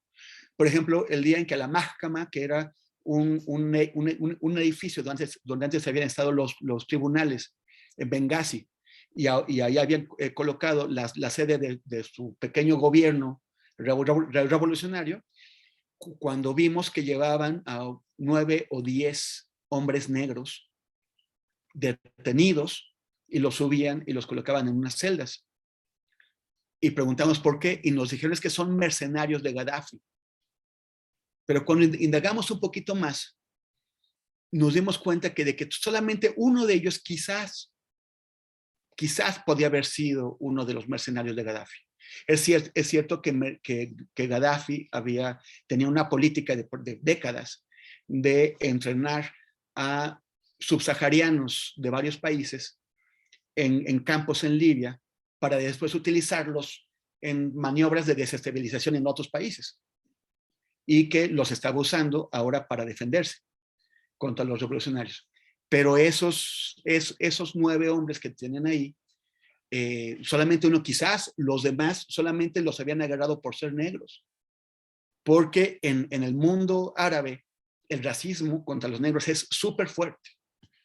Y los vieron y dijeron, esos son mercenarios de Gaddafi, y los llevaron para allá. Nos decían algunos, había una discusión entre periodistas. ¿Cómo vas tú a contar esto? ¿Cómo vas a contar? O sea, ¿cómo vas a desacreditar a la revolución diciendo que están deteniendo gente por racismo? Y otros pensamos, oye, por muchas simpatías que te cause la revolución, aquí tienes un abuso claro y no hay otro. O sea, cuando empiezas a dejar pasar, a cerrar el ojo ante ese tipo de abusos, se convierten en la práctica más común. Y tú te conviertes en cómplice. O sea, el periodismo, yo creo que sí es importante que tiene que ser simpáticos contra aquellos, o sea, empatéticos o empáticos contra aquellos que se alzan contra el poder y que son oprimidos. Pero eso no significa que por estar tú de alguna forma entender o simpatizar con su causa, vas a dejar de mencionar las cosas que se están haciendo mal. Vas a exagerar información o vas a ocultar información. Porque entonces, o sea, sí es vital que tu trabajo periodístico, con simpatías o sin simpatías, sea regido por una metodología, por un rigor profesional. Y no que ocurra que de pronto exageras cosas y nulificas otras. Estoy acordándome de una entrevista que se hizo hace poco a una activista que es básicamente de extrema derecha, pero que ahora ha abrazado las causas de las mujeres y que ha incluso proferido insultos muy graves contra López Obrador. Pero en una entrevista que se hizo en un importante medio de comunicación, se ignoró todos los antecedentes que tenía esta persona y se la presentó como si fuera desde siempre una persona solamente interesada en avanzar las causas de las mujeres, cuando hay una maniobra política detrás de ella.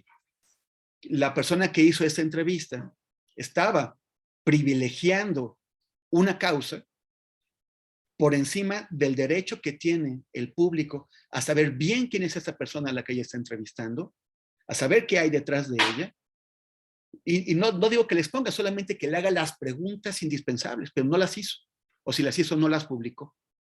Y entonces el riesgo que corre es que muchas personas se confundan al tratar a esta persona y que se descuiden y que acaben permitiéndole llevar las aguas de la causa a un molino que no tiene nada que ver con el de la causa. Entonces yo sí creo que tomar una línea temática en el periodismo es importante, es útil, una línea temática que puede servir a la gente que está luchando, pero esa línea temática no puede hacer concesiones a la hora de manejar la información. Los hechos son los hechos y no puedes olvidarte de ellos, no los puedes ignorar, exagerar, manipular de ninguna forma. Gracias, Temoris. Como ves, pues hay muchas preguntas y sobre todo que eres de los pocos periodistas de guerra que está aquí en México. Como tú bien dices al principio de tu documental, en las guerras pues tienes que cuidarte de que no te maten en el terreno donde estás reporteando. En México van a tu casa por ti. Entonces, claro, estas herramientas que estás dando a los asistentes de este seminario, así como el público, sobre cómo cubrir la violencia, con todos los niveles que tiene la violencia en nuestro país. Yo te quisiera hacer unas preguntas rapidísimas. Si tienes y puedes contarnos tus proyectos a futuro, sobre todo documentales y de libros, y si has visto a partir de tu documental algún cambio, algún aporte, resultados, reacciones de las audiencias que no te hubieras imaginado con tus artículos o con tus libros únicamente. Sí, bueno, en cuanto a proyectos, con Ojos de Perro estamos trabajando. Terminamos 2 documentales este año, 2 mediometrajes, que tenemos algunos problemas que no hemos resuelto, o sea, no los hemos podido difundir por temas de derechos de autor y cosas así. que de pronto te enredas en ellos y ni supiste cómo. Pero uno es sobre una nena de Valle de Chalco que fue violada y asesinada hace 2 años. Y estuvimos con sus padres y vimos el entorno, un entorno que favorece ese tipo de violencia, en donde la gente, sobre todo las mujeres y sobre todo las niñas, están sumamente expuestas. Y también hicimos uno sobre defensores del agua de Tlanixco en el Estado de México, en las faldas del Nevado de Toluca, que en su defensa de los derechos de su comunidad son aguas, de los derechos de su pueblo a los manantiales de los que siempre por siglos han vivido y de los que los despojaron, pues la gente ligada al grupo Tlacomulco manipuló el sistema de justicia y los metió a la cárcel 16 años. Entonces el tema de ese documental no es tanto el agua, sino cómo se usa el sistema de justicia para aplastar a comunidades y para castigar a la gente, ¿no? Y también estamos trabajando sobre, este está en proceso, sobre el caso que mencionaba hace un rato de Francisco Pacheco. También tiene que ver con el sistema de justicia, o sea, cómo el sistema de justicia se vuelve en tu contra. Y pues estamos intentando levantar proyectos porque es el problema, ¿no? O sea, que es difícil encontrar el financiamiento para que puedas hacer tus cosas. Y otra vez, Yanoé, ¿cuál era la segunda pregunta? ¿Qué has encontrado a partir de tu documental sobre periodistas, el de No se mata la verdad, reacciones distintas a lo que hubieras encontrado en tus artículos, en tus libros? Sí. Mira, con un documental anterior, Mirar morir al ejército en la noche de Iguala, tuvo un impacto muy grande a nivel mundial. O sea, fue presentado en 30 y tantos países, en 4 continentes. Lamentablemente solo en África no fue, y porque siempre África queda atrás y ahora pues no conseguimos ahí alguien con quien moverlo, ¿no? Pero tuvo un gran impacto y sirvió para cosas en México, o sea, aportó al debate, sirvió en aquel. Ahora ya ha cambiado el escenario, pero en aquel tiempo era muy distinto. Era muy difícil oponerse a la narrativa oficial que se repetía en la tele, en los medios grandes de comunicación, con la que estaban machacando a la gente. Y para muchas personas que lo veían nos agradecían porque habían entendido algo. Es tan complejo lo que pasó y luego tan complejo lo que hicieron con ello, la manipulación de la investigación, la mentira histórica, que la gente se confundía. Hubo un momento en que pensamos que ya no querían, o sea, habían renunciado a imponer su versión. Y habían pensado, bueno, si no es nuestra versión, no es ninguna versión. O sea, hay ese sembrado de información arbitrario con argumentos contradictorios. Lo que favoreció fue que la gente se confundiera y que no supiera, pues entonces, quién estaba diciendo qué, ni a quién creerle. Entonces, cuando presentamos esos, son 2 documentales, Mirar morir el ejército en la noche de Iguala y Mirar morir Adendum. Adendum es de 2020 y cuenta lo que pasó en los siguientes 5 años desde que hicimos el primero. Y también un libro que publiqué, que se llama Ayotzinapa, mentira histórica. Esos libros sirven también para ordenar la información, para despejar todo esas telarañas que arrojaron y que la gente pueda entender qué es lo que está pasando. Esos documentales, por cierto, están también libres en YouTube para quien los quiera encontrar. Y tuvo tanto impacto que llegó a Netflix, el primero de los documentales. Estuvo un año y medio en Netflix. Con ese documental pudimos financiar No se mata la verdad, el otro documental. Pero ahí no tuvimos, aunque sí hubo gente, yo creo que estuvo en unos 10 o 15 países, aunque sí hubo gente que lo movió allá, el tema de los periodistas, o sea, no importa mucho. O sea, no hemos logrado avanzar en esto para que la gente, para que la sociedad se lo tome en serio. También por eso los candidatos ni siquiera lo pelan, ¿no? Cuando hacen sus campañas. Porque, o sea, en Netflix nos dijeron, no, no, gracias, o sea, así como que periodistas en peligro, qué flojera, ¿no? Entonces como que no importó mucho. En otras plataformas tampoco, en Amazon, en HBO, no lo pelaron mucho y en general hemos tenido un impacto mucho menor que el que logramos con el tema de Ayotzinapa.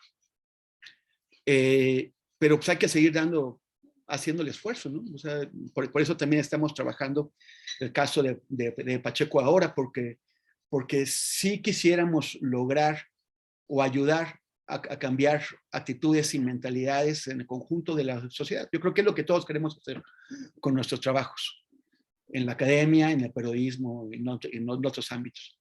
Entonces, pues estamos en esa lucha. Muchas gracias, Temoris. Y por último, antes de terminar, la doctora Grisel Salazar te va a hacer unas preguntas.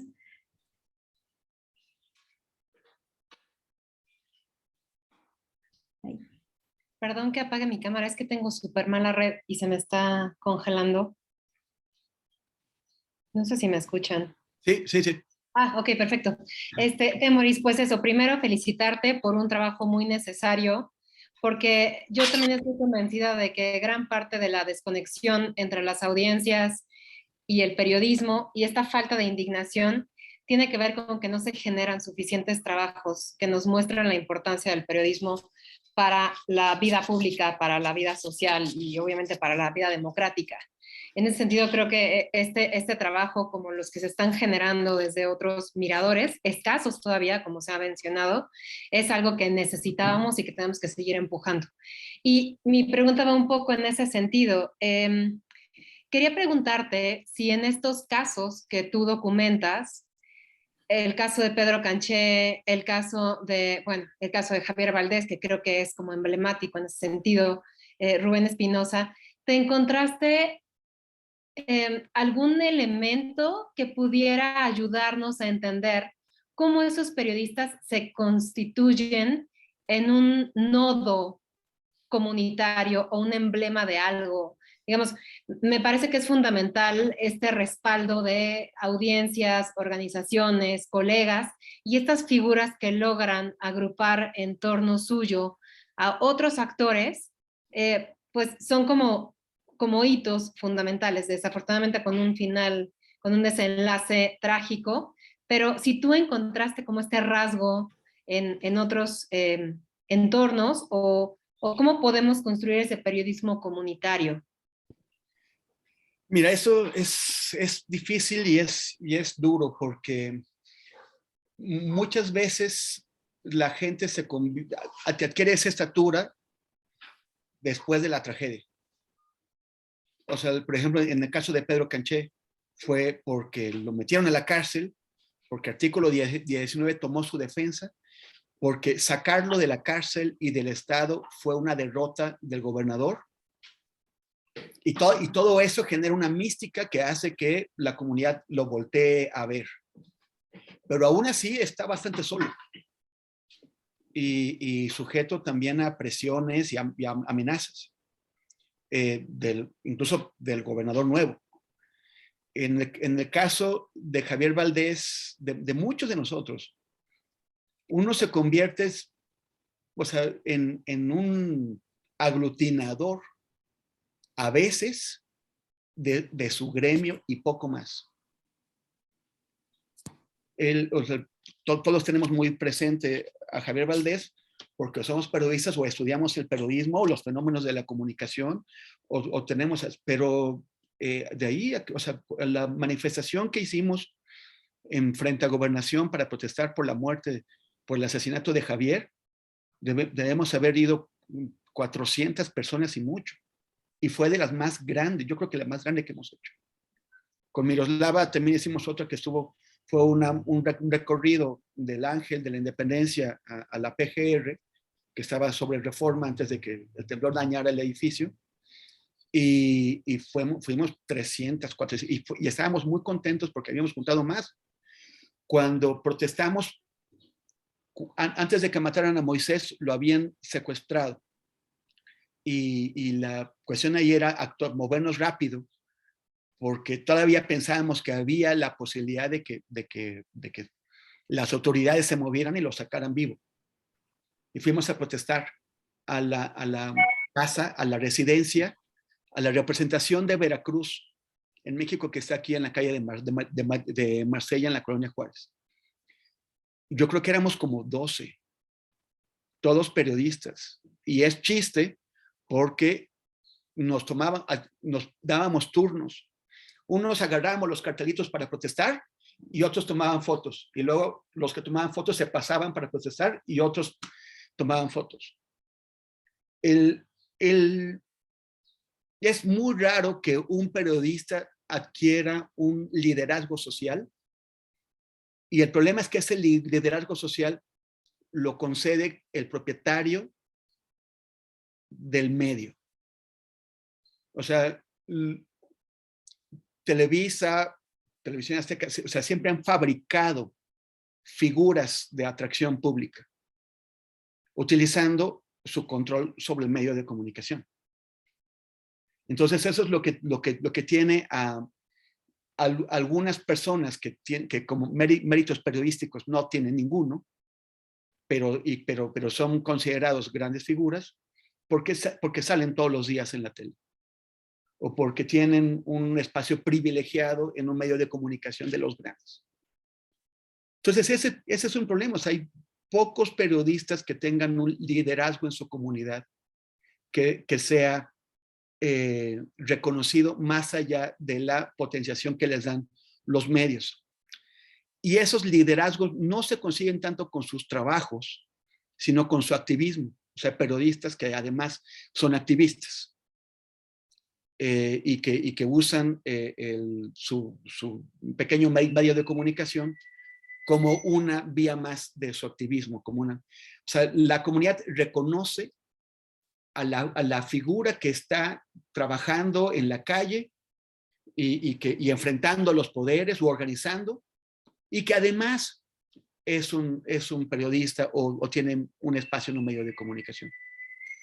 Y entonces eso es uno de los problemas del periodismo en México, ¿no? O sea, realmente se reconoce poco a los periodistas que no son magnificados o agigantados por medios grandes de comunicación. Muchas gracias, Temoris, y enhorabuena por el libro y el documental. Gracias, Grisel.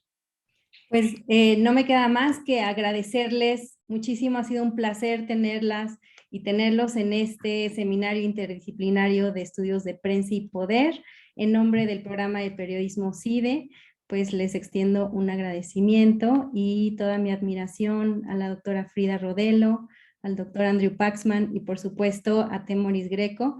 Muchas felicidades por tu libro, aquí lo tenemos, y que es una lectura imprescindible para tanto estudiantes como periodistas académicos y público en general, sobre todo esta traducción que haces hacia el documental. Y pues bueno, aquí tienen abiertas las puertas del seminario interdisciplinario. Por favor, no olviden que estamos los últimos jueves de cada mes. La próxima es la presentación de un documental sobre mujeres periodistas, que yo tuve el gusto de dirigir, y están invitadísimos, por supuesto, a venir y estén pendientes de todas nuestras actividades que tenemos. Muchas gracias. Muchas gracias. Gracias a CIDE, a todas y todos ustedes y a la gente que estuvo con nosotros. Muchas gracias.